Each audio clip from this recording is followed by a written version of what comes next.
Hello সবাইকে, আমি Anika. Welcome to my YouTube channel. নতুন আরেকটি ডেইলি ব্লগে আপনাদের সবাইকে স্বাগতম। আজকে অনেকদিন পর আরেকটা ডেইলি ব্লগ নিয়ে আসলাম। এটা অনেকদিন আগের একটা ব্লগ, যেদিন অনেক শীত ছিল।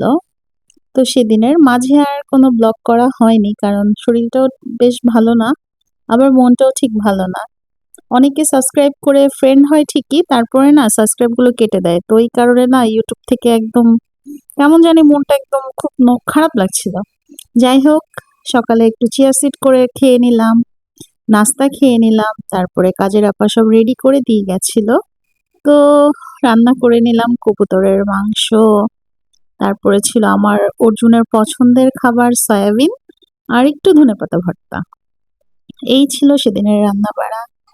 তো আর কি, আজকে ভয়েস ওভার দিচ্ছি, আর দেখে দেখে ভয়েস ওভার দিচ্ছি। যাক, আপনাদের সবাইকে তো বললামই কেন মনটা খারাপ ছিল। তারপরে শরীরটাও বেশি একটা ভালো না। যাই হোক, যেহেতু একটু একটু কাজ করি ইউটিউবে, তো ভিডিও না দিলেও ভালো লাগে না। আবার পরিস্থিতি এমন একটা হয়েছে, ভিডিও দিতেও ইচ্ছে করে না। যাই হোক, অনেক কথা আপনাদের সাথে শেয়ার করলাম। ভিডিওটি যদি ভালো লেগে থাকে অবশ্যই আমার চ্যানেলটিকে সাবস্ক্রাইব করে আমার সাথে থাকবেন। আর সবাই ভালো থাকবেন, আমার জন্য দোয়া করবেন। আজকের মতো ভিডিওটি এখানেই শেষ করছি।